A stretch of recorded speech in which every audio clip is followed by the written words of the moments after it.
Olá, sejam muito bem-vindos à videoconferência de divulgação de resultados do terceiro trimestre de 2024 da Intelbras. Meu nome é Bruno Teixeira, Head de RI da companhia, e é um privilégio estar com vocês aqui nesse momento. Junto comigo estão os senhores Altair Silvestre, nosso CEO, Rafael Boing, nosso CFO, além do senhor Paulo Daniel, superintendente de segurança, Henrique Fernandes, superintendente de TIC, e o senhor Márcio Ferreira, superintendente de energia, para darmos início à nossa apresentação de resultados. Informamos que essa videoconferência está sendo gravada e será disponibilizada no site de RI da companhia, onde já se encontra disponível a respectiva apresentação. É possível fazer, neste momento, o download da apresentação e, ao final da conferência, a visualização do vídeo. For those who need simultaneous translation, please choose the language by clicking in the icon Interpretation below. Para a sessão de perguntas e respostas, orientamos que as suas perguntas sejam enviadas via o ícone de Q&A no botão inferior das suas telas. Por gentileza, escreva o seu nome, a empresa e o idioma na qual deseja fazer a pergunta, e a gente vai organizando à medida das perguntas na ordem de chamada. Ressaltamos que as informações contidas nessa apresentação e eventuais declarações que possam ser feitas durante a videoconferência relativas às perspectivas de negócios, projeções e metas operacionais e financeiras da Intelbras constituem-se em crenças e premissas da administração da companhia, bem como informações atualmente disponíveis. Considerações futuras não são garantias de desempenho, elas envolvem riscos, incertezas e premissas, pois se referem a eventos futuros e, portanto, dependem de circunstâncias que podem ou não ocorrer. Investidores devem compreender que condições econômicas gerais, de condições de mercado e outros fatores operacionais podem afetar o desempenho da Intelbras e conduzir a resultados que diferem materialmente daqueles expressos em tais considerações futuras. Então, concluindo essa primeira etapa de esclarecimentos, eu vou dar início à apresentação e, na sequência, ao nosso Q&A.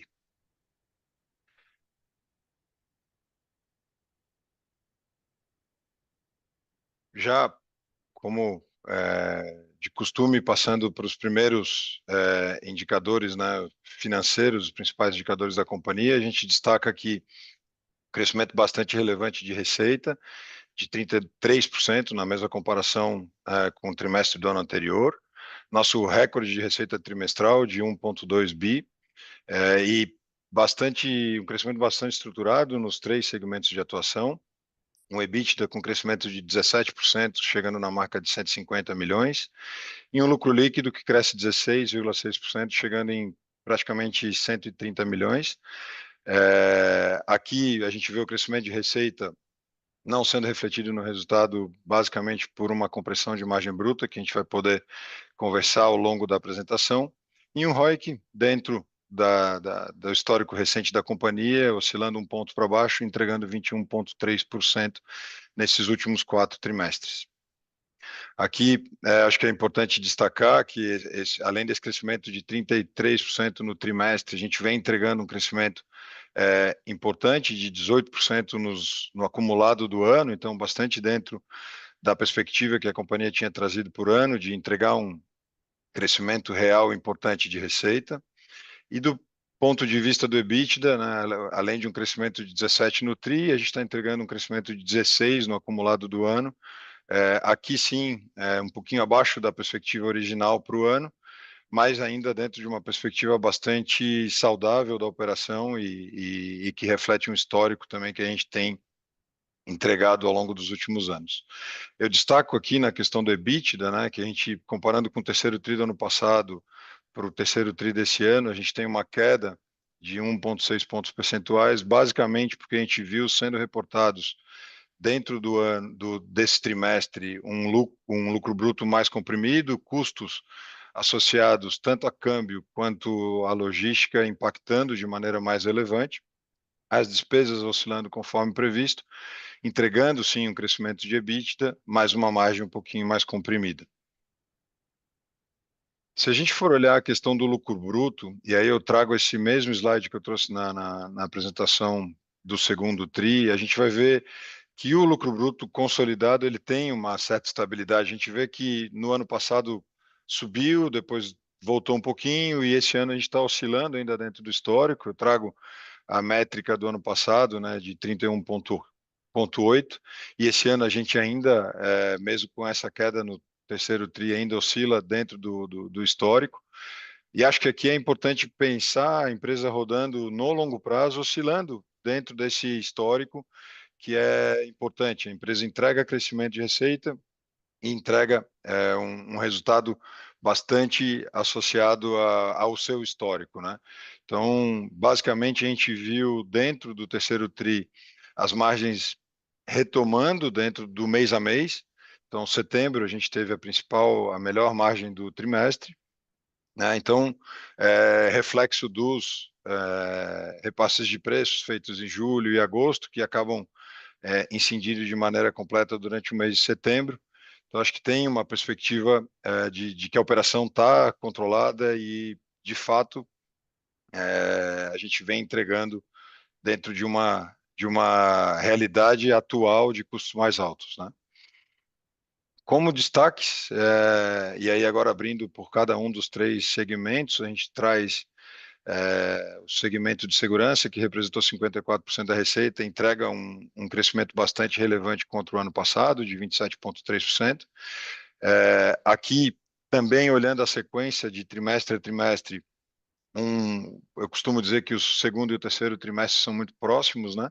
E, de fato, a gente entrega um crescimento perto de 1% de referência contra o segundo tri desse ano. Importante destacar que o que a gente está reportando de receita, a gente está vendo o giro na ponta acontecendo. Então, era uma preocupação, né, de que o giro sempre acompanhe o nível de sell-in, e é isso que a gente está vendo.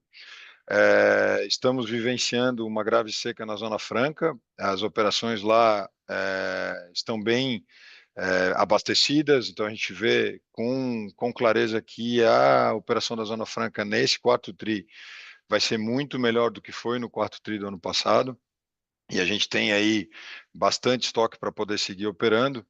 E falando desse ponto específico de estoque, eu acho que é importante dar o destaque aqui em segurança, mas que é uma realidade também para os demais segmentos, que houve um incremento de estoque no consolidado da companhia também devido ao aumento de trânsito nas importações. Tá? A gente tinha um transit time que oscilava, né, da origem na Ásia, tanto para Santa Catarina quanto para Manaus, que são os dois principais portos que a gente opera, que está incrementado praticamente em 30 dias, e isso faz também com que o nível de estoque em trânsito suba. Tá? Então, aqui em segurança a gente traz esse ponto, porque também trouxemos bastante material para absorver os impactos da seca na região lá na Zona Franca, né? Com relação à tecnologia da informação e comunicação, representando 23% das receitas no terceiro tri, a gente vê um crescimento bastante expressivo contra o terceiro tri do ano passado, de um pouco mais de 37%, e um crescimento sequencial interessante também, na casa de 7%, basicamente reforçando a adequada introdução das novas linhas, né? Acho que a gente fala aqui principalmente das linhas de GPON e cabos, as linhas de redes empresariais têm uma aceleração mais lenta, como a gente também vem comentando, já tinha feito esse comentário no segundo tri. Essas linhas são as principais linhas que trazem incremento de receita. E se a gente parar para comparar contra o terceiro tri do ano passado, eu acho que é importante a gente dar destaque ao portfólio que foi construído, né, ao longo desses últimos 12 meses, porque não tem banda KU lá no terceiro tri do ano passado, não tem banda KU no terceiro tri desse ano, então, de fato, são os portfólios que a empresa vem trabalhando e acredita, né, que são os portfólios que vão trazer as oportunidades de crescimento para o que vem aí para os próximos períodos, né? E tanto é verdade que está bem estruturado que a gente traz um dado importante, que desde janeiro, mais de 1.000 provedores, sejam eles atendidos de maneira direta pela Intelbras, né, os principais, ou atendidos pelo nosso canal de distribuição, já foram adicionados à base de clientes aqui. Então, é uma retomada, assim, de um negócio que a gente já teve mais forte no passado, teve algumas dificuldades, né, nos últimos 2 anos, e esse ano vem tirando essas dificuldades da frente e, de fato, retomando negócios com esses provedores. Por fim, o nosso segmento de energia, que representou no terceiro TRI 23% da receita, traz um crescimento bastante relevante contra o terceiro TRI do ano passado e uma sequência também interessante de crescimento contra o segundo TRI. Isso não quer dizer que o foco deixou de ser a manutenção da rentabilidade, eu acho que é consistência na receita e rentabilidade, esse é o grande ponto. Se a gente olhar o negócio de energia solar, em específico on-grid, né, a base de preços que a gente via acontecendo no terceiro tri do ano passado é a mesma, se não até um pouco mais baixa durante o terceiro tri desse ano. Então, o reflexo do crescimento, de fato, está associado a um negócio que cresce de maneira consistente também nas demais linhas, né? E aqui a gente destaca a parte de geradores solar off-grid, que teve também um desempenho bastante interessante nesse terceiro trimestre. Com relação ao fluxo de caixa, é um tema que a gente vem adiantando ao mercado já na própria reunião do segundo TRI, que a gente tinha um investimento previsto para ser feito em estoque e, eventualmente, a gente veria uma pressão na geração de caixa operacional. A gente está vendo o reflexo aqui no terceiro TRI, então a gente gerou um pouquinho de caixa operacional e acabou queimando um pouco de caixa nas atividades de investimento, na conclusão dos pagamentos para o CD aqui em São José e a distribuição de um pouco mais de 90 milhões em proventos no mês de agosto. Então a gente sai de caixa no final de junho de praticamente 1,250 para um pouco mais de 1,130, dentro do plano, né, de acordo com o previsto, e à medida que a gente veja esse nível de estoque voltando para uma normalidade, a gente vai ver a retomada da geração de caixa operacional conforme o previsto. Falando um pouco do CAPEX, né, então, as obras se encerraram, a operação do CD já está rodando desde o início de agosto. Basicamente, a gente encerra esse ciclo aqui no terceiro TRI, deve ver o nível de CAPEX de expansão vindo para um patamar mais baixo no próximo TRI, de fato, e o CAPEX de manutenção rodando, inclusive, um pouco abaixo do histórico, mas deve se manter dentro do histórico aí pelos próximos anos. Dentro das perspectivas, o que eu queria compartilhar aqui com todos é de que a gente vê o ano transcorrendo bastante dentro do que a gente tinha desenhado na perspectiva da receita, né? Então, os três negócios crescendo de maneira sólida, né? Um crescimento construído em cima de um portfólio robusto. A gente viu níveis de crescimento mais acelerados no passado, mas muito mais por uma questão de uma conjuntura de um mercado que vinha crescendo de uma maneira bastante expansiva, né, em energia solar. Eu acho que o reporte de crescimento de receita desse terceiro TRI reflete, sim, a robustez do portfólio e a assertividade das estratégias. Por outro lado, a gente vê custos elevados, né, e que acabaram pressionando de fato a margem nesse terceiro TRI, devem seguir ainda dentro desses próximos meses, e a gente enxerga que é transitório e aos poucos o negócio vai se estabilizando e vai se organizando para que a gente siga entregando da forma que a gente sempre entregou, né, os nossos resultados operacionais. Por fim, dá destaque à alocação de capital em estoques, né, que eu acho que já a partir do fim desse ano a gente deve ver iniciando o processo de normalização, deve demorar aí mais uns 2 trimestres do ano que vem, então entre segundo e terceiro tri do ano que vem a gente deve começar a ver o nível de estoque estar mais adequado ao nível que a gente entende ser a realidade da operação, né? Passados aí principalmente a recomposição de estoque de produtos acabados e toda essa situação em Manaus que a gente está vivendo. Então, a apresentação que a gente trouxe para compartilhar é essa. Eu vou deixar de apresentar aqui. E nesse trimestre, antes de passar para a sessão de Q&A, eu queria passar a palavra ao senhor Altair para ele também fazer uma abertura e uma complementação da apresentação. Senhor Altair, a palavra está com o senhor.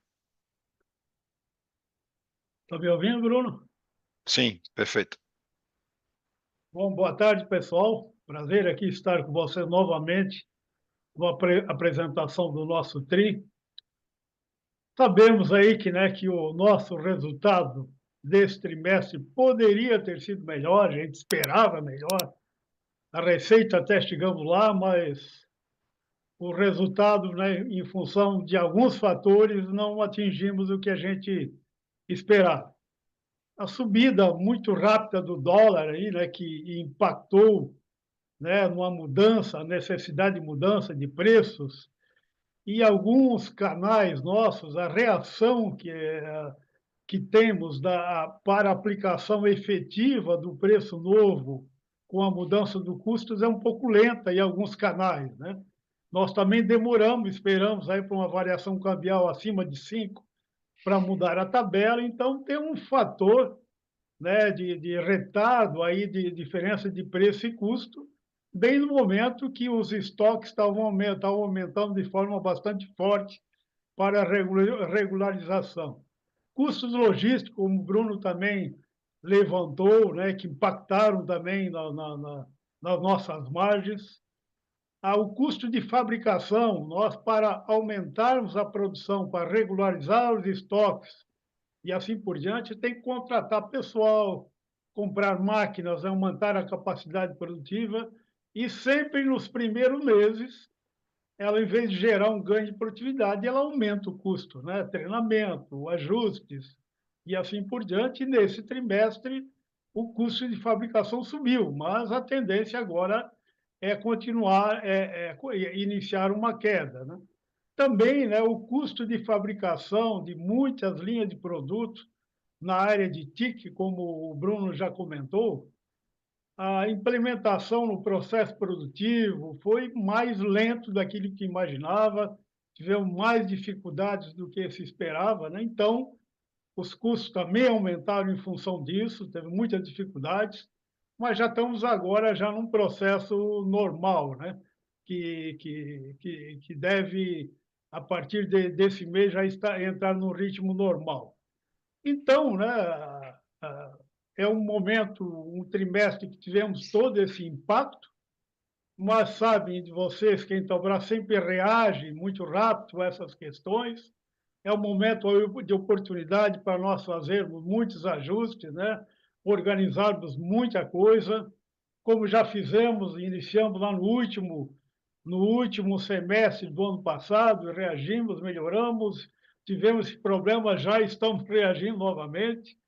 Um dos fatores importantes aí que toda empresa está focada, né, é dando foco muito para o ROIC de cada segmento, de cada categoria de negócio, não só o valor dele, mas todas as contas que compõem, né, que fazem digamos, o percentual do ROIC, e isso é muito importante, uma novidade muito importante que não era, né, ramificado para todas as categorias, para todo segmento, e isso está gerando bastante impacto. E também a empresa, com isso, foca naqueles negócios, naqueles produtos, naqueles segmentos que dão mais retorno, né? E também analisa com muito cuidado, já estamos fazendo isso, aqueles que não dão muito retorno, né? E mudanças são feitas, ajustes e assim por diante. É um momento de oportunidade também quando chegamos nesse patamar para fazer um ajuste. Mas o que importa é que nós sabemos o que está errado, o que precisa melhorar, o que fazer, e já estamos fazendo, né, para isso. Esse próximo trimestre, esse último trimestre, se não acontecer nenhum desastre, a tendência, sem sombra de dúvida, é melhora, apesar de todo esse que não foi tão legal, mas ainda fecharemos um ano bom, né, comparado à nossa média histórica, né, o mesmo percentual de crescimento de receita, o lucro, né, o lucro não tão mais como a gente esperava acima da receita, mas pelo menos alguma coisa acima da receita. Então, temos confiante, reagimos aí a esses impactos que tivemos nessa surpresa e voltaremos aí, com certeza, a apresentar novos trimestres, né, dentro dos resultados mais tradicionais que tínhamos no passado, e estamos bastante confiantes, a empresa totalmente organizada, segue com nossos ou nossas fontes de crescimento, ou nossos canais de crescimento de até então, que é as nossas áreas de verticais, a nossa área de segurança continua firme, com controle de acesso, muita coisa para ser feita, mantendo nossa participação no mercado firme ainda, como estávamos anteriormente. A linha de TIC ainda muito, tudo para ser feito ainda agora com as parcerias e com essa passagem de implementação de produtos novos no processo. Então, tem um horizonte muito grande pela frente. A área de energia se organizando também, se reinventando para a busca de mais crescimento. Estamos continuando confiante. Então, não é um trimestre um pouquinho mais fraco em resultado que vai nos baixar a cabeça. Estamos bastante confiantes. Muito obrigado, pessoal. Obrigado, Altair. Então, eu vou dar sequência aqui a quem se inscreveu no Q&A. O primeiro inscrito é o Bernardo, analista da XP. Se a gente puder liberar o microfone para ele, eu agradeço, pessoal. Opa, bom dia pessoal, obrigado pelo espaço aqui. Eu tenho duas perguntas. A primeira sobre a margem consolidada de vocês. De fato, foi um TRI com uma compressão adicional no sequencial, né, até um pouco mais forte em relação ao que a gente imaginava. Vocês mencionaram reajuste de preço impactando parcialmente no terceiro trimestre, setembro já vindo um pouco mais forte. Eu entendo que ficou mais difícil projetar a margem de vocês, acho que tem vários elementos conjunturais aqui. Por outro lado, a margem de setembro que parece ter vindo um pouco melhor, né? Pode ser uma boa referência aí para o resto do ano. Então, se vocês puderem dar um pouco mais de visibilidade sobre o direcional para o quarto TRI e 2025, ajudaria bastante. E a segunda, em comunicação, queria entender um pouco melhor os drivers desse crescimento forte, né, no segmento, qual foi a contribuição do novo portfólio oriundo das parcerias, e seria legal entender qual é a meta de vocês de produção local, desses SKUs importados, que estão sendo importados, né? Qual é a meta até o final do ano? Obrigado.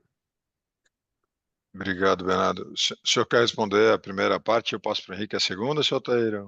Sim, sim. A primeira parte, sem sombra de dúvida, com o quarto TRI, com tudo aquilo que aconteceu, que não está ocorrendo mais, né, nesse momento, espera-se, já está acontecendo, né, um resultado melhor, né, do que o anterior. Então, é o que a gente pode dizer e o que nós estamos vendo e acreditando nesse momento. Henrique, quer comentar a questão Sim, da introdução, por favor? sim. Ô, Bernardo, bom dia. Obrigado pela pergunta, viu?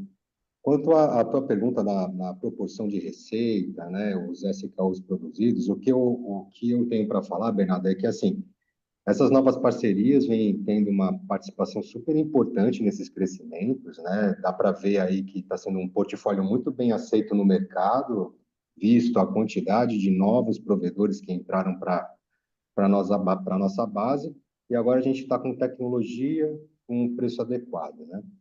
E passo a passo a gente vai ocupando o nosso espaço no mercado e possibilitando ainda um incremento de receita ainda mais relevante, né? Então, são mercados amplos, esses mercados que a gente entrou, né? E que a gente pode, na minha opinião e na opinião da equipe aqui, buscar uma boa participação. E, principalmente, construindo essa presença nossa mais sólida no mercado, junto aos provedores, junto aos nossos distribuidores, mas a gente não entra em maiores aberturas sobre a receita do que a gente proporciona dentro dos nossos documentos, tá? Ô, Henrique, só complementando, o que eu acho que é o foco de produção local são os itens que a gente chama da curva A, né, que são os de maior volume, certo? Acho que Perfeito, perfeito, Bruno. São os itens da curva A, né? Aqueles que vão ajudar com que a Intelbras e a fábrica como um todo possam ganhar produtividade nisso, né? Não interessa para a gente produzir só uma coisinha lá, porque vai ser um pouquinho melhor ali, mas a gente acaba prejudicando o todo. Então, a gente está com um olhar muito específico no que trazer para a fábrica, no sentido de somente colocar coisas que vão fazer com que o todo, né, da nossa empresa consiga ganhar, que seja bom para a Intelbras e para os clientes. E acabam sendo relevantes em receita por serem os de maior volume, né? De fato. Normalmente Por isso que a perspectiva da produção local acaba trazendo um entendimento de imagem e evoluindo melhor, né? Uhum. Obrigado, Henrique. Obrigado, Saltair. Obrigado, Bruno. Obrigado, Bernardo.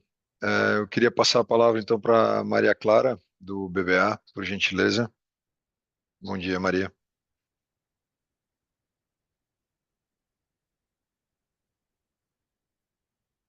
Nós não estamos te ouvindo ainda. Bom dia, pessoal. Vocês me escutam agora? Sim, perfeito. Ótimo, obrigada pela oportunidade. Eu queria explorar um pouco com vocês as tendências de receita, né? De fato, foi o destaque positivo do resultado. A receita de segurança veio bastante acima da nossa expectativa e sabendo que vocês já são um player dominante nessa categoria, vocês conseguem comentar um pouco como que vocês têm percebido as perspectivas de crescimento, especialmente em segurança?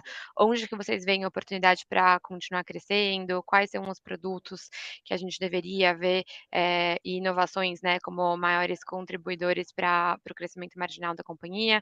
Também se puderem comentar um pouco também do pipeline de TIC, acho que é interessante. Isso com uma visão tanto para mais curto prazista, quanto para 2025, 26. Obrigada. Obrigado, Maria. Eu vou passar a palavra para o Paulo, então, para comentar as avenidas de crescimento de segurança e como está a evolução, né? Bom dia, Maria. Obrigado pela pergunta. O Altair até citou alguns exemplos ali na fala dele, né? Como a questão da área de verticais, soluções de projetos. Então, nós aqui já estamos falando há bastante tempo, né? Que nós temos algumas avenidas bem claras aí de crescimento e segurança, que a gente sempre traz, né? Que além da evolução tecnológica do nosso portfólio, que permite a gente fazer ali uma evolução dos nossos clientes, né? Do parque instalado, levando outros benefícios, novas tecnologias, nós temos aí muito claro que nós temos bastante oportunidade no que a gente chama aqui de verticais, né, que é a nossa área de projetos, que a gente pode entregar uma solução completa de segurança para o cliente. Tem algumas avenidas importantes, como o controle de acesso, que o Walter falou, que vem tendo um resultado bastante sólido nos últimos anos e tem bastante espaço aí nos próximos anos. Aí entra a parte de fechadura digital, câmeras Wi-Fi. Então tem o portfólio de segurança, mesmo aqueles negócios que a gente já está há mais tempo mais maduro, eles permitem que a gente traga para o cliente, para o mercado, tecnologias novas, evoluções, né, que a gente possa melhorar o dia a dia do cliente. Mas tem essas avenidas todas aí, não só no curto prazo, mas olhando aí a longo prazo, a gente entende que ainda tem bastante espaço para crescer, para evoluir, sempre com esse direcionamento, esse drive de a gente buscar entregar para o cliente a melhor solução, né? Então, quando a gente olha para um cliente, uma residência, um condomínio, a gente busca não vender um produto, né? Cada vez mais a gente busca entregar para ele a solução completa, com todo esse portfólio, né? E óbvio, né, com uma solução de software que integra tudo isso, que traz para ele alguns benefícios, começa a trazer já um nível de inteligência artificial, começa a trazer outros recursos, né, que compondo essa solução agreguem para o cliente. Então esses são os drivers aí olhando para frente, né, que a gente tem para entregar. E isso já vem nos últimos trimestres aí, né, consolidando esse resultado que a gente vem tendo. Então essa venda que a gente olha, esse resultado, né, essa receita é muito oriunda dessa estratégia que não é de hoje, né? Então ela é uma estratégia que já vem sendo construída há um bom tempo, vocês já ouviram a gente falando sobre isso, e ela vem se mostrando efetiva e tem aí uma avenida grande aí nos próximos anos aí. Ela tinha comentado um pouco sobre o TIC também, então, Henrique, se você puder só, acho que complementar a questão da introdução dos portfólios, acho que a pergunta vai mais nessa linha, né, das oportunidades de crescimento em TIC. Bom, Maria, no caso de TIC, a gente refez grande parte do portfólio, né, que ele veio muito carregado por algumas parcerias. E onde estão as maiores avenidas de crescimento? Principalmente na parte de GPON, né, que são aqueles produtos que vão dentro da casa do assinante lá de internet, então que vai lá o provedor ou uma operadora coloca o aparelhinho lá na tua casa, conecta a fibra ótica e transmite o sinal Wi-Fi para você poder conectar com a internet. E toda a parte também que vai lá dentro do provedor, né? Ou seja, são as OLTs, são os equipamentos que fazem toda a distribuição para esses milhares de clientes aí que o provedor atende. Outra coisa é a própria infraestrutura, são esses cabos, né, que saem lá do provedor, passam pelos postes até a entrada da casa do cliente. Então, essa é uma avenida de crescimento importante. Uma outra avenida de crescimento super importante é a parte de redes empresariais. Então, a gente fechou uma parceria super importante, onde a gente tem um nicho de mercado lá, mais topo de pirâmide, que a gente chama de redes enterprise, que a gente vem com uma solução mais robusta para empresas médias e grandes, para toda a parte de conectividade. Ou seja, são os switches, são os APs Wi-Fi e todos os softwares que comandam e controlam tudo isso daí. E existe uma outra avenida também, muito importante, mas menor em termos de tamanho de mercado, que é na parte de rádios comunicadores profissionais, que vem também de uma parceria, onde a gente, em breve, vai começar também uma produção local, visando melhorar um pouco tanto o nosso negócio interno, como a competitividade para o mercado. Tá ótimo, pessoal. Super obrigada. Nada. Obrigado, Maria. Bom dia. Vamos passar a palavra, portanto, agora ao Gabriel Guzan, analista do Citi, por gentileza. Bom dia, Gabriel. Tudo bem? Me escutam agora? Tudo bem, estamos te ouvindo bem, sim. Ótimo, beleza. Só uma pergunta aqui sobre ambiente de precificação em segurança. A gente fez channel checks e parecia estar tudo bem em preço, mas ao mesmo tempo pegamos aqui o feedback do conference call de um competidor chinês de vocês, falando de possível agressividade maior em preços. Então, queria ver do lado de vocês o que vocês estão enxergando nessa frente. Obrigado. Paulo, acho que essa é direto contigo aí. Teu dia a dia. Bom dia, Gabriel. Obrigado aí pela pergunta, né? Essa competitividade de preço a gente enfrenta aí há bastante tempo, né? Ela é da dinâmica do mercado, né? E eu acho que uma coisa importante de passar, nós comentamos ali que a gente teve alguns reajustes de preço que nós fizemos aí no início do semestre, aí, né? No início desse TRI, que o Altair citou sobre isso, sobre o câmbio, né? E a gente percebeu também o concorrente fazendo o reajuste também na magnitude muito parecida, né? Porque o efeito do câmbio ele é para todos, né? Então a gente tem acompanhado bastante de perto, tá, Gabriel? Isso aí a gente monitora constantemente em todos os negócios, né? Para entender ali, obviamente, a nossa linha de competitividade, né? Isso, cada negócio ele tem uma elasticidade diferente em termos de preço, né? Então a gente monitora isso de perto o tempo todo para poder fazer movimentos que realmente, quando demanda ser feito, né? Acho que o ponto importante é que esses reajustes que fizemos, nós também percebemos a concorrência fazendo também reajuste do lado de lá, pelos mesmos motivos, né? Os impactos são os mesmos aí, cambial, logístico. Então a gente está aí monitorando mesmo, tá? E aí eu acho que a receita, ela reflete, né? Um complemento aqui importante, ela reflete como o Bruno colocou na apresentação dele, né? A gente vê uma receita pulsante, não só do nosso lado, mas lá na ponta, né? Então as vendas acontecendo, né? O mercado aquecido. Então isso tem sido um termômetro para nós monitorarmos, né, constantemente essa evolução, tá? Perfeito, muito obrigado. Obrigado, Guzan. Então, vamos passar a palavra ao Vitor, analista do Goldman Sachs, por gentileza. Bom dia, pessoal. Muito obrigado por pegar as nossas perguntas. Duas perguntas aqui do nosso lado. A primeira, sobre o lado de estoques, se vocês poderiam passar um pouco mais de detalhes sobre como vocês estão vendo a tendência nos próximos trimestres, em particular, se a gente deveria ver os dias de estoques crescendo mais um pouco no quarto trimestre em relação ao terceiro, antes de começar essa normalização no primeiro semestre, e como vocês esperam que fique o nível de dias de estoque após essa normalização que poderia acontecer no primeiro semestre. Segunda pergunta seria sobre margens. Sobre essa expectativa de melhora de margens no quarto trimestre, quais vocês diriam que são os maiores fatores que devem permitir isso? Se seria mais devido ao aumento de preços ao longo do terceiro TRI, com o câmbio já mais estável, ou se vocês destacariam outros motivos, se já deve ter uma relevância muito maior da produção local da nova linha de equipamentos de fibra, por exemplo. Muito obrigado. Ô, Bruno, Obrigado, Vitor. Pode falar assim. O Rafael poderia responder a primeira, eu respondo a segunda ao Vitor aí, né? Tá ótimo. Então vai lá, Rafael. Bom dia, obrigado pela pergunta. Não, acho que no quarto TRI a gente não deve ver uma elevação, né, dos dias de estoque, né? Deve ter uma estabilização e talvez uma leve queda no final do quarto TRI, né? Porque esse movimento todo, né, que nós fizemos, né, de elevação dos estoques praticamente já ocorreu, né? Então, acredito que a gente não deve ver um aumento expressivo aí no quarto tri, pelo contrário, sim, uma estabilização, né? Acho que é isso, né? E É isso.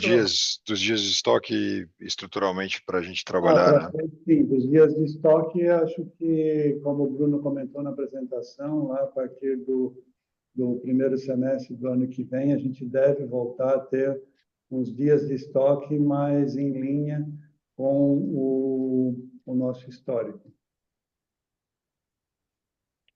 Ô, Vitor, e falando também de estoque, uma das coisas que tende a influenciar para que os estoques não continuem subindo e sim caindo é esse movimento que eu falei, né, de toda a companhia, de todos os segmentos, os nossos gerentes e tal, sobre o ROIC, que tem que olhar, né, com muito carinho de todas as contas que impactam no ROIC, né?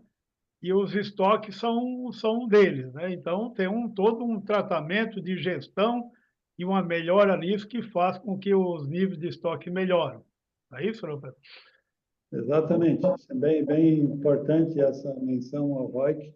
São indicadores internos que nós olhamos e estamos acompanhando cada segmento de negócio bem detalhadamente, né? E que são indicadores muito importantes, inclusive estão atrelados a bônus de performance, inclusive em cada segmento. Então, isso é algo que vai trazer também uma importante engajamento de toda a equipe para esse objetivo de colocar os estoques no nível que são mais adequados. Bom, era isso aí da primeira parte, né, Vitor? Uhum. E quanto à segunda questão sobre por que vamos melhorar a margem no segundo, No quarto porque tri.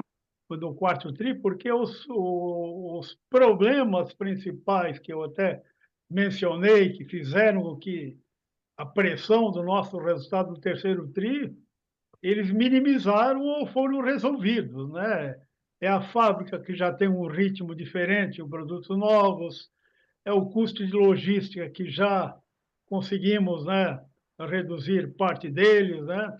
E é a questão da tabela de preços mais ajustada, né, que teve aquela reação não tão rápida como deveríamos. Então, é por isso e aquilo que já estamos vendo, né, que mostra que a tendência do quarto tri ser melhor que o terceiro tri. Eu acho que vale complementar, né, Celta, que o quarto tri geralmente traz mais receita, naturalmente, é o maior tri do ano, a estabilidade nas despesas. Sem falar nisso, né? Se fosse igual ao Isso. terceiro tri, a margem tenderia a ser melhor. Isso, perfeito. Ficou muito claro, muito obrigado. Obrigado, Vitor.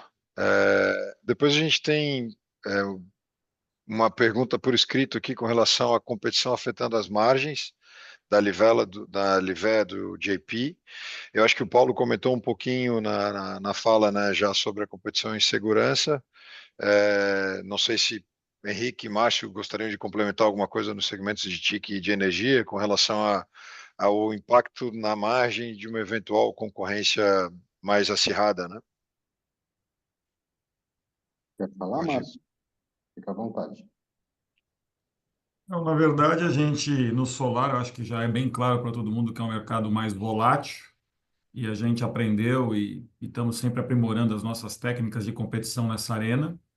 Mas nas demais linhas a gente conseguiu trabalhar bem, estamos conseguindo girar, a gente sofre um pouco mais no varejo, o varejo tem um pouco de retardo a aceitar aumentos de preço, mas a gente preferiu ali na parte de no breaks buscar mais a rentabilidade.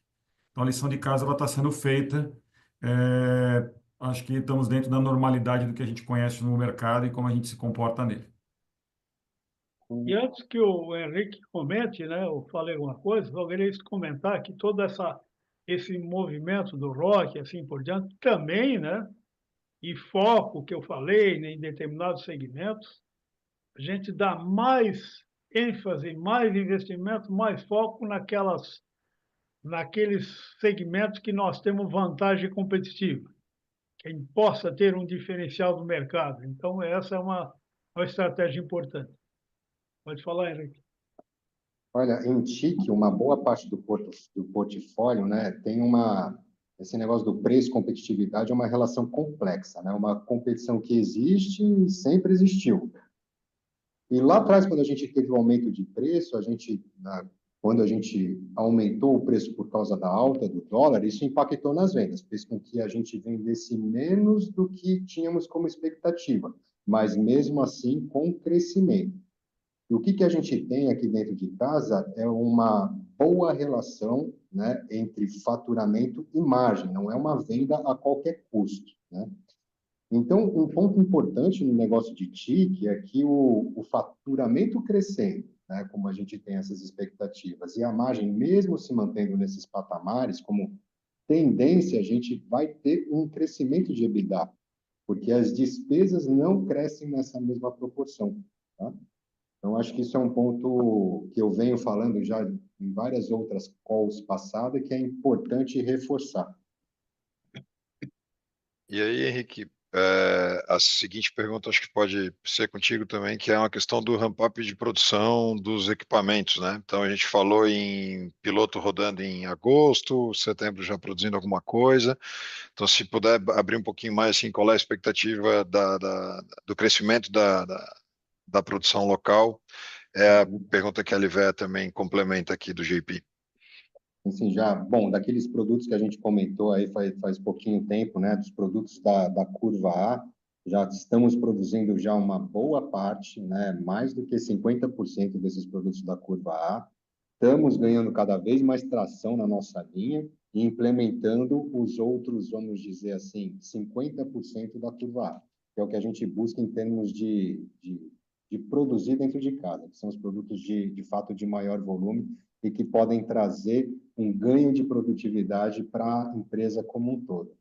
Então, já está com a linha lá acelerada lá na nossa fábrica, a gente espera aumentar ainda mais para o ano que vem, em termos de turnos, né, de trabalho, porque a gente tem uma expectativa ainda de aumento de volume lá, mesmo dentro desses itens que a gente está falando. Isso daí é a parte que eu estou falando de eletrônico, tá? Quando a gente fala da parte de cabos de fibra, a gente está com a nossa fábrica lá de Tubarão a pleno vapor, tanto nas nossas linhas de cabo drop quanto nas linhas de cabo metálico. E estamos vendo de produções de outros tipos de cabo ainda na nossa planta para o ano que vem. Tá ótimo. Obrigado, Henrique. Eu queria passar a palavra, então, ao Gustavo, o analista do BS, que também está inscrito aqui para fazer uma pergunta por áudio, por gentileza. Bom dia, Gustavo. Investidor profissional. Bom dia, pessoal. Bom dia. Sim. Uhum. Perfeito. Mas, pessoal, obrigado pelo espaço para fazer perguntas. Aqui tenho duas. A primeira relacionada a estoques, especificamente dando um double clique na linha de importações. A gente percebeu aqui um aumento também nessa linha no TRI, em que a gente, né, fez uma leitura como sendo uma antecipação até da logística mais desafiadora do ano novo chinês, do ano que vem. Queria entender um pouco como é que isso tem evoluído, a perspectiva que vocês têm para ter particularmente a linha de exportações do estoque. A segunda pergunta, eu queria entender se tem algum comentário sobre o processo de sucessão da liderança, como isso tem sido liderado aí internamente. Obrigado. Bom, Gustavo, eu vou responder a primeira. Eu cheguei a comentar rapidamente quando eu estava descrevendo estoques ali em segurança. De fato, tem importação em trânsito, a gente está falando de pouco mais de 700 milhões de importação em trânsito, e uma parcela desse volume maior em trânsito também está associada a um tempo de trânsito que está alongado, tá? Que vem se alongando desde o início do semestre. Então, para te dar um exemplo, se antes a mercadoria entre a Ásia e Itajaí chegava em 40, 45 dias, está demorando 60, 70 dias. Para Manaus, está demorando 90, 100 dias. Então, acaba que, naturalmente, eu fico com um volume maior de estoque em trânsito em função dessa realidade. O abastecimento também, na perspectiva das demandas futuras, quarto TRI, primeiro TRI e assim por diante, faz parte do que a gente visualiza ali no estoque em trânsito, mas daí eu te diria que deveria ser visto como uma parcela mais normalizada do tamanho do estoque em trânsito, tá? Realmente o reflexo que acaba expandindo o tamanho do estoque é em função do excesso de dias de trânsito que a gente está vivendo mais recentemente, aí, nos últimos 3, 4 meses, tá? E aí, quanto ao processo de sucessão, acho que poderia passar para o senhor Altair, né, para Sim. comentar. Gustavo, é o seguinte, então chegamos aí ao final, depois de 4, 5 anos de trabalho, né, interno e junto com o Conselho, principalmente, e foi um ano de muitas conversas e assim por diante, muito pensar do, desculpa, do Conselho de Administração, mas chegaram a escolha, né, dos 3 candidatos aqui que estavam no páreo, né, o Márcio, o Henrique e o Paulo, né, e o Henrique foi o escolhido, não que os outros 2 são ruins, né, mas o Henrique, por detalhes, ele superou, né, digamos, os demais, por aquilo que a gente espera e planeja na empresa no futuro. Então, após escolhido, agora fica bem mais fácil, né? Porque antes a gente não podia conversar mais com um, porque o outro já desconfiava e assim por diante. Então, agora eu e o Henrique, agora portas abertas, né? Ele virou nesse processo o vice-presidente, então vamos trabalhar muito em conjunto agora, nesse momento, estamos fazendo o planejamento de 2025 e a visão dos próximos 5 anos. Ele também vai estar muito próximo, assim por diante. É o encontro com todos os nossos canais no início do ano que vem, a série de coisas que estamos fazendo em conjunto. Então, o processo agora vai fluir, né, de passagem de bastão, como deve ser feito, de uma maneira bastante segura e tranquila, né? E depois, a partir de 1º de abril, né, não vou abandonar a empresa, estou aí para colaborar e ajudar no que for necessário, né? Estando lá, participando lá no conselho. Obrigado, pessoal. Obrigado, Gustavo. Obrigado, senhor Altair. Eu queria passar a palavra ao Luca, então, por gentileza, do Bank of America, por favor. Bom dia, Luca. Bom dia, pessoal. Obrigado por receber minhas perguntas. Eu tenho 2 aqui do meu lado.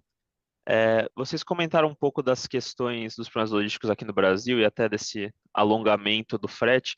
Mas vocês puderem comentar com a gente como tem sido a dinâmica de custo do frete internacional na ponta para vocês também, se tem tido variações e quanto desse frete reflete no COGS, né? Quanto do COGS vem disso? E daí uma segunda, entrando aí na parte de TIC também, agora que vocês já estão com a operação rodando mais próxima do que ela vai ser, vocês já conseguem ter uma claridade de como deve ser a margem desse segmento, olhando do ponto de vista mais estrutural, olhando para frente quando já tiver tudo normalizado? Obrigado. Bom, eu posso responder aqui a questão da logística, eu tenho acompanhado bastante com o pessoal de suprimentos aqui. Os custos de frete, Luca, têm estado mais altos, de fato, né?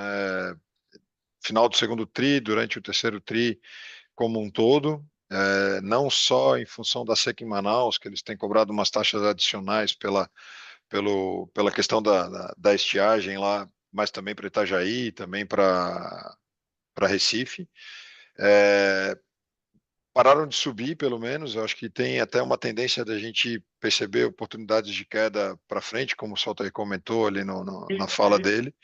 Eu só o Bruno, só para acrescentar, né, que eu tive com o nosso diretor logístico há pouco tempo, né, que já estamos feito negociações a preços menores já.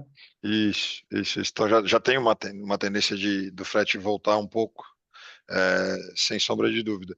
O impacto no custo reportado, basicamente, em função do volume de estoque que chegou, e aí esse volume com custos mais altos acaba fazendo com que a conta do estoque médio seja mais parecida com os estoques que acabaram de chegar, né? Um volume maior, fazendo médio com um estoque que já estava dentro de casa, se acaba fazendo um reflexo mais imediato. E também na fala do seu Altair, logo no início, né, essa conjunção do custo adicional com o volume de estoque acabou fazendo esse custo ser reportado de uma maneira mais rápida no resultado. Então, acho que esse que é o contexto que a gente viveu no terceiro trimestre, e aí um custo que está aí já posto, e à medida que a gente vai fazendo as vendas, não tem uma tendência de retomada para cima, né?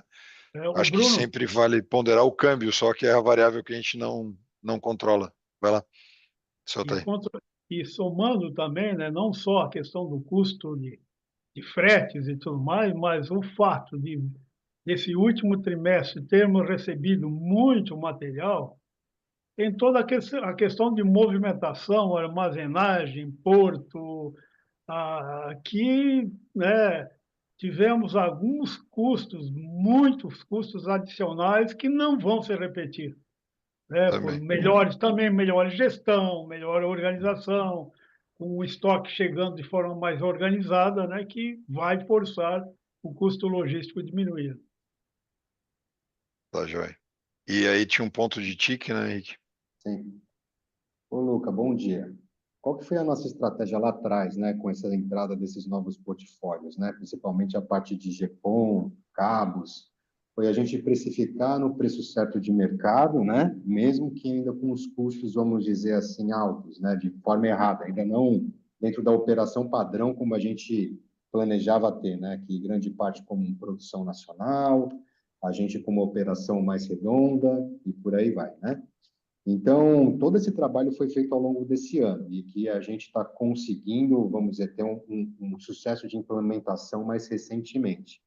Então, com isso, a gente vê, de fato, uma queda de margem, né? A nossa expectativa lá para frente, lá principalmente para o ano que vem, é que essa operação esteja, igual o Walter falou, cada vez mais redonda, que a gente ganhe dentro dessa parte operacional. A gente vai ver uma melhora, mas não grandes melhoras, né? Mas qual que é o principal, Luca? É que vem um aumento de receita, vem uma margem um pouco melhor por causa de toda essa parte operacional que tem que ser feita, mas só que as despesas não acompanham esse mesmo nível de crescimento, entendeu? Então, por consequência, a gente vai começar a ver a última linha melhorar, tá? É isso aí, Eric. Muito bom. Super claro, pessoal. Obrigado pelas respostas. Obrigado, Luca. Aqui, antes de passar a palavra ao Bernardo, que já perguntou e pediu de novo, eu queria passar para o Daniel, que ainda não perguntou, por gentileza, o Daniel do BBI. Bom dia, pessoal. Obrigado aí pela oportunidade de fazer perguntas. Queria só entender um pouquinho melhor algumas mensagens, tentar clarificar. Por exemplo, no release, vocês mencionaram que as margens nos próximos anos devem oscilar dentro das margens históricas da companhia. Mas a gente vê que teve anos de pandemia de 16%, até um pouco mais, e tiveram anos de 12%. A mensagem é: deve haver anos que a margem volte para 12, outras de 16. É nessa magnitude que a gente deveria ver a oscilação. Segunda pergunta, com relação a crescimento em energia, né? Parece que os comentários com relação ao crescimento no 3Q, até com comentário de preço para baixo, que o volume está crescendo 40 e poucos %. Mas me parece que no 3Q do ano passado a gente tem um comps bem mais difícil de ser superado. Eu não sei se a gente deveria pensar esses 40% de crescimento para o 4Q também, ou a gente teria que pensar em alguma outra métrica.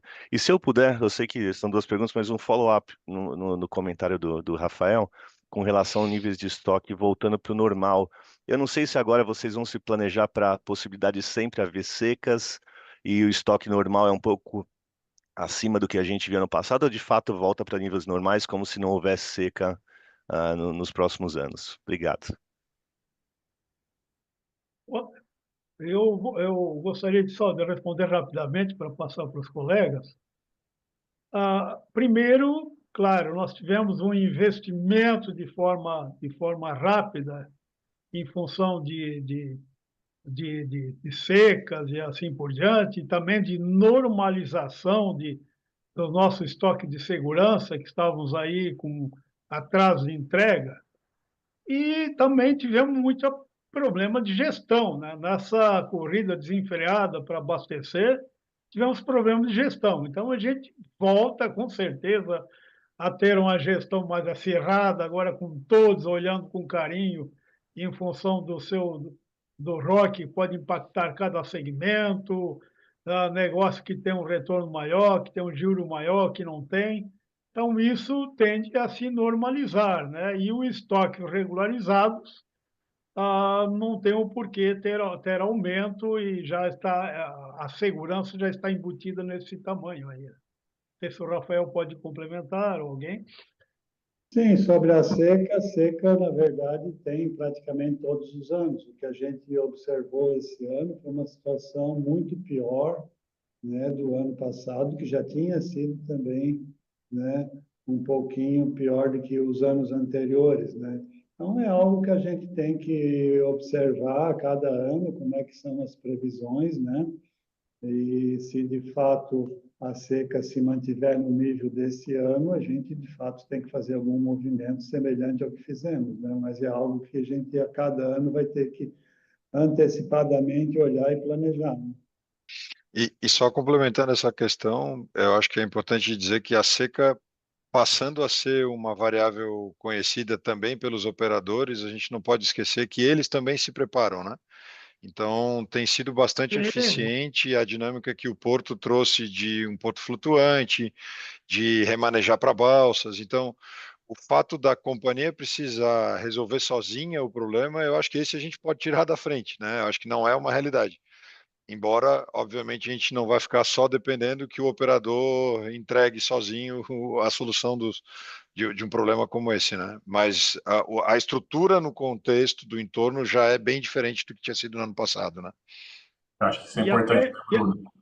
E aprendemos a fazer a gestão, né? Agora, aquele medo, né, de colocar excesso por segurança, também não precisa, porque já sabemos fazer a gestão de rio seco, não é isso, Paulo? Isso, aí colocar isso que o Walter falou, né? Eu acho que o ano passado foi vamos dizer, uma surpresa, esse ano a gente programou talvez um pouco, né, prevendo o pior, não contando muito com a operação logística, mas a operação logística esse ano está bastante eficiente em relação ao ano passado, né? Então está tendo entrega, está tendo recebimento, está no outro padrão, e naturalmente para o próximo ano, mesmo que a gente venha a ter a seca, tem todo um aprendizado que a gente vem tendo nos últimos anos, e também a região ali, né, os portos flutuantes, que com certeza trazem um planejamento mais adequado para esse período, né? Bom, pessoal, ficou pendente alguma questão? Perdão, eu não sei se Ficaram ficou, né? as questões de margem e de crescimento de energia. A de margem com relação às médias históricas, qual que é o range que a gente deveria observar? Porque o range é amplo, histórico, e o crescimento de energia que tem tough comps no 4Q, se deveria pensar no 40% de crescimento como referência ou pensar de alguma outra forma aqui? Boa. Sobre a margem, é só para a gente ganhar tempo aqui, Daniel, os 16% de margem em 2020 tem alguns efeitos on-off ali muito claros, né? E se a gente esticar um pouco mais o olhar histórico, a gente vai ver que não é por aí que a empresa opera. Acho que a gente tem uma clareza muito grande que deve operar entre 13 e 14 de margem EBITDA. Acho que isso funciona bem, entregando crescimento. É assim que a gente tem se posicionado. Na época do IPO, a gente falava entre 12 e 13, acabamos subindo um pouquinho para 13 e 14. Se quiser definir em 13 mais ou menos um ponto na oscilação, acho que faz sentido, é justo. Um ano melhor vai perto de 14, um ano mais difícil talvez fique mais perto dos 13, um pouco abaixo dos 13, mas não abaixo de 12, né, de margem de EBITDA. Eu acho que isso dá para a gente pensar para frente com a cabeça de que devemos seguir entregando o crescimento. Tá? Acho que esse é o contexto que a gente sempre traz. E aí, Márcio, se quiser dar uma palavrinha sobre o quarto tri, eu acho que vale a pena ouvir de ti daí também, né? Tá no mudo, tá? Obrigado pela pergunta, Daniel. A gente detalha aqui, né? Falar em percentual específico é algo difícil, é algo que não está aqui no nosso trabalho do dia a dia, entrar nesse detalhe, porém, tem um ponto bastante importante. A gente vem vendendo mais geradores do que o ano passado, e esse o último quarto, tende a isso. Naturalmente, teve pressão por preço também esse ano, o custo do VAT na Ásia caiu novamente, nós pensamos que ele tinha chegado no bottom line, mas principalmente de junho para cá, realmente o custo do VAT caiu, então isso a gente tem uma venda maior em volume de geradores, mas naturalmente com um ticket médio menor, Nós também fomos agraciados aí por uma melhor performance da execução do nosso contrato do Mais Luz para a Amazônia durante o Q3. Durante o Q4 também a gente continua executando bem esse contrato, teremos bons resultados. Ele é um ano que a gente está muito focado na última linha, na rentabilidade. Desde o início eu vim falando que não era um ano que a gente está procurando ganhar share, e sim consistência no resultado, e vai continuar assim até o primeiro semestre do ano que vem, para então, quando tem essa consistência, ganhamos melhor eficiência operacional, ganhamos mais estabilidade da musculatura do processo, aí a gente pensar em aumento de share. Com certeza, a gente está trabalhando duro para as vendas, para cumprir o Q4 dentro das premissas que a gente planejou, mas eu não vou assim dar aqui um detalhe de crescimento percentual exato em relação ao ano passado. Maravilha, obrigado, pessoal. Obrigado, Daniel. Bom, pessoal, a gente tem algumas perguntas ainda que estão escritas aqui, a gente se compromete a respondê-las depois por e-mail, e a gente tinha duas perguntas por voz ainda, mas a gente vai chegando ao limite de tempo da nossa conferência de 1 hora. Shen e Bernardo, né, que ficaram na fila aqui sem a pergunta tomada, depois eu me disponibilizo aqui para a gente poder retomar algum ponto. E aos dois analistas que fizeram a pergunta por escrito, a gente responde depois individualmente para cada um de vocês, tá bom? Como mensagem final, eu acho que dá para pegar o gancho da pergunta do Daniel a respeito das margens e do crescimento. Eu acho que é importante a gente olhar para a Intelbras como uma empresa que tem, sim, bem estruturada as suas avenidas de crescimento, o seu portfólio vem respondendo de acordo com as perspectivas que a gente tinha trazido para o ano. Tínhamos uma ideia de que nesse ano cresceríamos um pouquinho mais o resultado do que o histórico, né? Então passaríamos aí talvez dos 14% de entrega de resultado operacional. Está mais para ficar dentro do histórico, entre os 13 e o 14 que a gente comentou, né? Para finalização do ano, de fato. E é assim que a gente enxerga o crescimento para frente. Eu acho que já de um bom tempo a gente vinha falando que esse ano poderia vir um pouquinho mais acelerado o resultado, mas que já em 2025 deveríamos enxergar a empresa entregando crescimento com uma rentabilidade de acordo com o histórico, e esse histórico oscila dentro desse range que eu comentei na resposta ao Daniel. Então a gente está com tudo bem posto para concluir bem o ano e realmente entrar bem para 2025. Então, acho que esse alinhamento de expectativas é bastante importante e eu gostaria de poder concluir dessa forma. Solteiro, não sei se eu tenho algum outro ponto ou podemos encerrar. Mutou o seu microfone, perdão. Só reforçando o teu ponto, né? Continuamos, nada, são apenas alguns pequenos tropeços que servem apenas para nos fortalecer, esclarecer e fazer o ajuste, mas que o time aí está totalmente confiante, né? Muito bem estruturado, a marca e o canal, né? Sigamos firmes para voltarmos aí à nossa normalidade tradicional. Muito obrigado aí a todos, né, pessoal. Bom, pessoal, obrigado. Então, um bom dia a todos. Está encerrada a conferência do terceiro trimestre de 2024. Obrigado. Muito obrigado, pessoal. Até logo. Obrigado a todos. Tchau. Bom dia.